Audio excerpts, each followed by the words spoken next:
They crave control, fear authenticity, resent boundaries, expose their emptiness. Love threatens their need for control because control is the foundation of how they feel safe in relationships. When someone genuinely loves them, it introduces unpredictability. Real love is fluid, emotional, and mutual, while control is rigid and one-sided. They are comfortable managing reactions, shaping narratives, and steering outcomes, but love demands presence, empathy, and vulnerability, which they experience as danger. Instead of seeing love as connection, they see it as a force that could expose their weaknesses. When a partner loves freely, asks questions, or expresses needs, it disrupts the power dynamic they rely on to feel superior and secure. They begin to sense that they are no longer steering the emotional direction alone. This loss of dominance triggers anxiety, irritation, and hostility. Rather than examining that fear, they attempt to regain control through manipulation, withdrawal, criticism, or emotional punishment. Love becomes something to overpower instead of something to nurture. The more sincere and emotionally grounded the partner is, the more threatening they feel.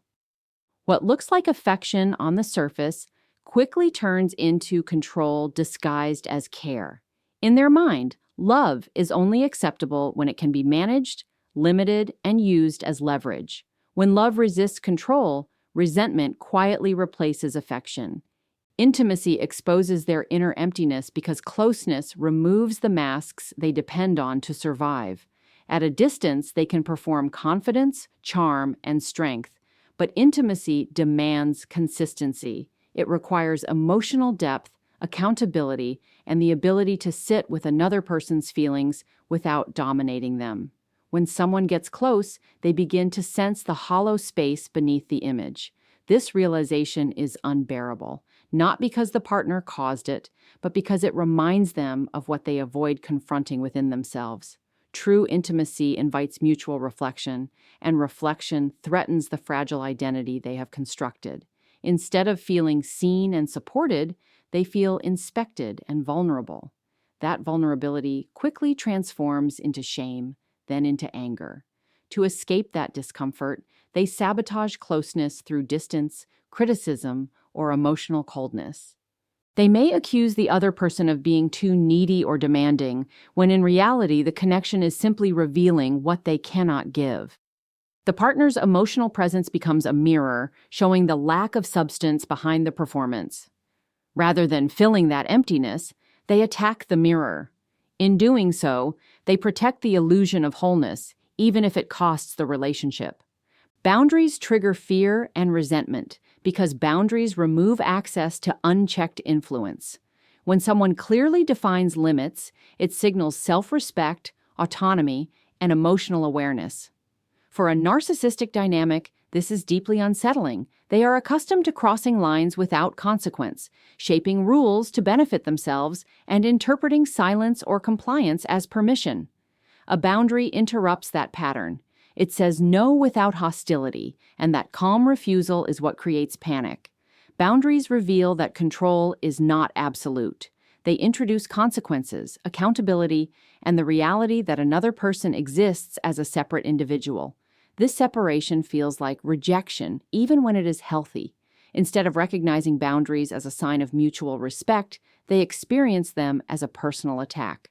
Resentment grows because boundaries expose dependency they refuse to acknowledge. Fear emerges because manipulation no longer works the way it used to.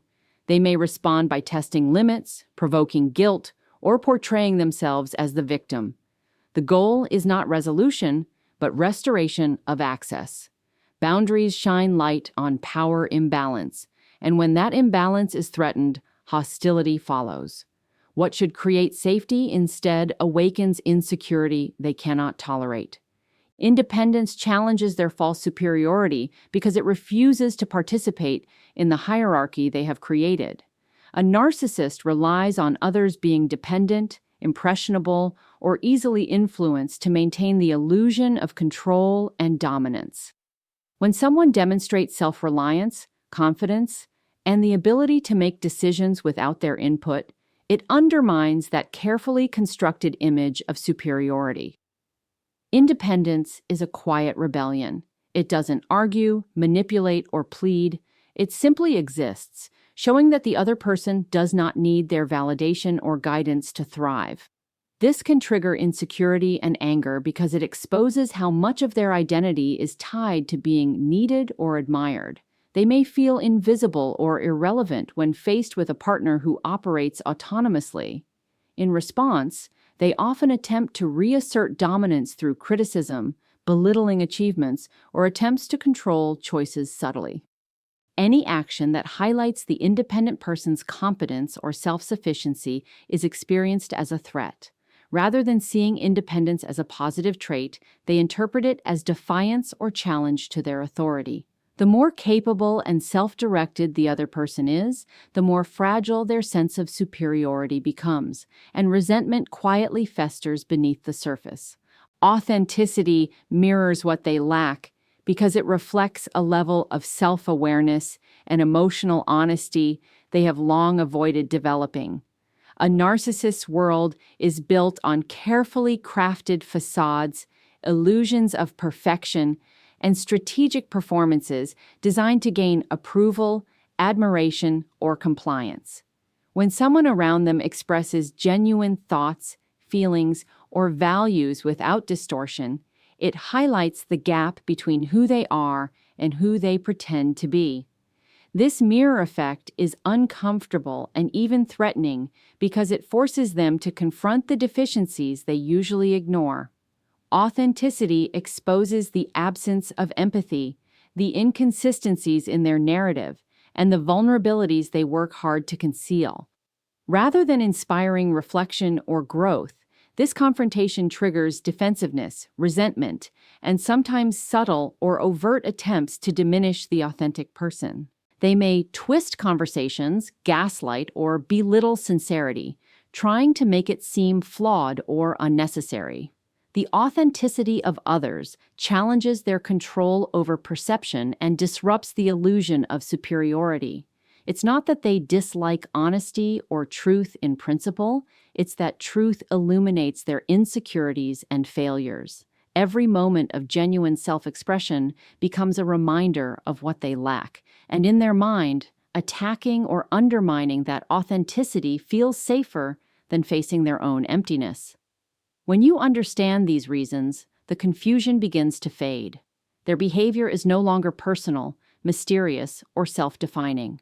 It becomes clear that what they resist is not you, but what you represent. Love, intimacy, boundaries, independence, and authenticity all point to emotional strength they have not built within themselves. What they hate is the reminder that real connection requires accountability, humility, and inner work. Once you see this, you stop trying to earn their affection and start protecting your peace. You recognize that love should not require shrinking, explaining, or surrendering your identity. The moment you choose clarity over chaos, their power dissolves and your freedom begins, and that is where your healing truly starts.